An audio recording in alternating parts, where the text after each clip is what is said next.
Assalamualaikum warahmatullahi wabarakatuh.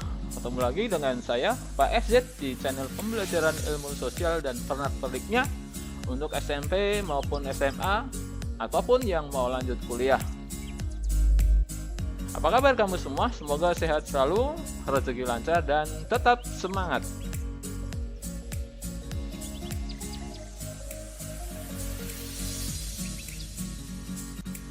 Pada kesempatan kali ini, materi yang akan saya bahas adalah materi sosial geografi untuk pertemuan yang kedua yang akan membahas tentang negara maju dan negara berkembang.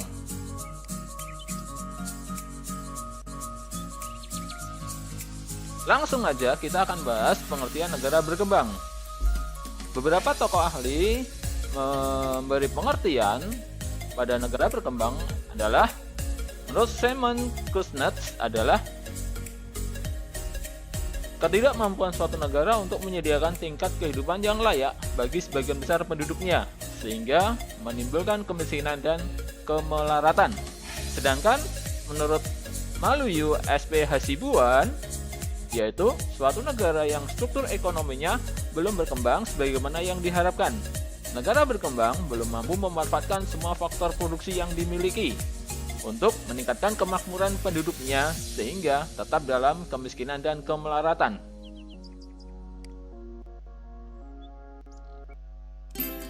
Berikut karakteristik negara berkembang. 1. Ketergantungan dan dominasi pada negara maju. 2. Tingkat pertumbuhan dan ketergantungan penduduk tinggi. 3. Tingkat pengangguran tinggi. 4. Masih menggantungkan pada sektor pertanian. 5. Tingkat kehidupan dan produktivitas rendah.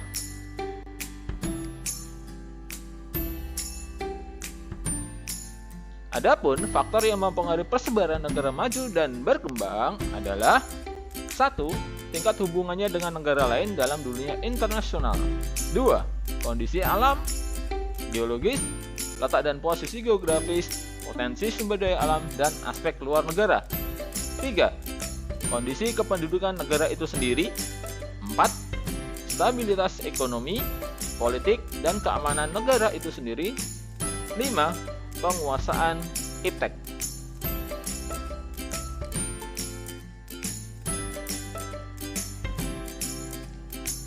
Berikut pengertian negara maju.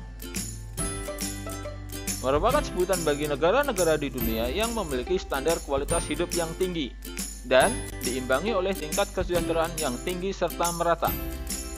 Hal tersebut juga dapat diketahui melalui indeks pembangunan manusianya yang berada pada tingkat menengah ke atas.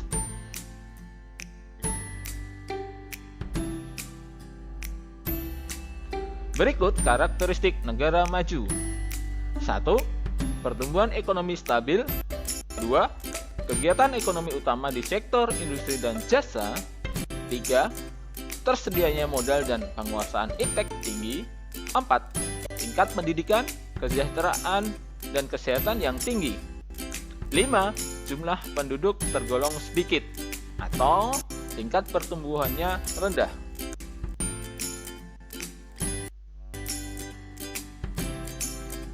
Berikut pola pertumbuhan ekonomi di negara maju dan negara berkembang.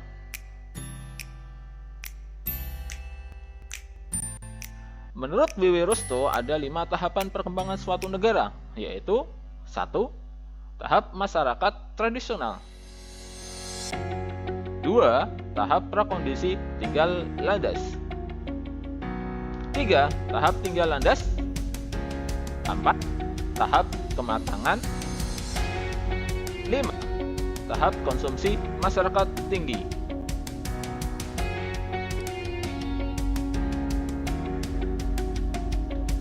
Adapun ciri-ciri dari 5 tahapan tersebut adalah: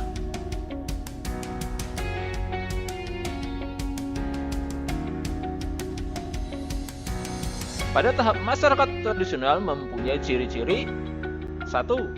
Cara berproduksi dan pola perekonomian dijalankan secara tradisional. 2. Sistem dan pola kerja yang telah ada bersifat tradisi atau turun-temurun. 3. Struktur sosial masih bersifat hierarkis dan hubungan kekeluargaan masih erat. 4.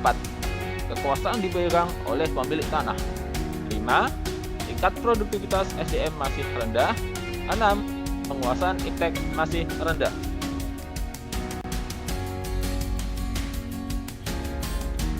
Tahap prakondisi tinggal landas. Ciri-ciri. 1. Peningkatan penggunaan modal dalam pertanian. 2. Sudah mengenal dan menggunakan teknologi untuk lebih produktif dan efisien. 3. Pertanian memegang peranan penting dalam swasembada pangan. 4. Terjadi perubahan pola kerja dan sistem di berbagai bidang. 5. Kegiatan perekonomian terus bergerak ke arah kemajuan. 6. Sudah muncul kesadaran menabung di lembaga-lembaga keuangan. Tahap tinggal landas. Ciri-ciri. 1. Meningkatnya industrialisasi dan inovasi teknologi. 2. Tercipta rangka dasar politik, sosial, serta lembaga ekonomi. 3. Laju investasi dan tabungan meningkat 5% sampai 10% dari pendapatan nasional. 4. Tenaga kerja sektor pertanian jumlahnya menurun. 5. Mulai muncul golongan pengusaha.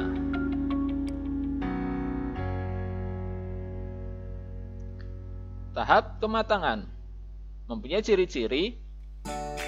Industri modern semakin berkembang, terutama industri yang padat modal. 2. Sektor ekonomi mengalami pertumbuhan yang terus-menerus. 3. Penggunaan teknologi meluas pada berbagai bidang. 4. Investasi dan tabungan meningkat 10-20% dari pendapatan nasional.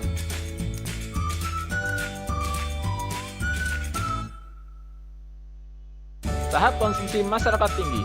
Ciri-ciri. Peningkatan belanja dan konsumsi pada barang mewah dan jasa. Meningkatnya ketenaga kerjaan di bidang jasa. 3. Angkatan kerja memiliki jaminan yang lebih baik. 4. Negara mencari perluasan kekuatan di mata dunia internasional. Faktor yang mempengaruhi pertumbuhan ekonomi. 1. SDA suatu negara. 2. Ketersediaan akan modal. 3. Ilmu dan teknologi. 4. SDM yang berkualitas. 5. Sistem sosial dan sikap masyarakat. 6. Luas wilayah pemasarannya.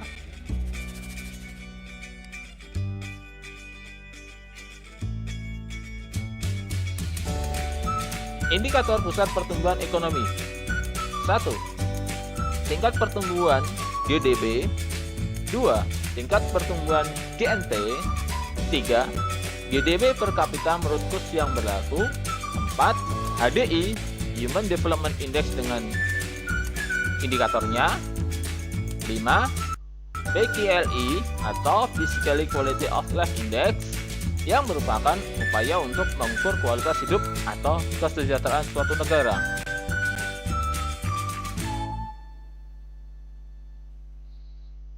Oke, terima kasih atas perhatiannya. Buat kalian yang sudah selesai menonton video PRJ, saya ucapkan terima kasih dan semoga sehat selalu. Dan saya PRJ pamit undur diri.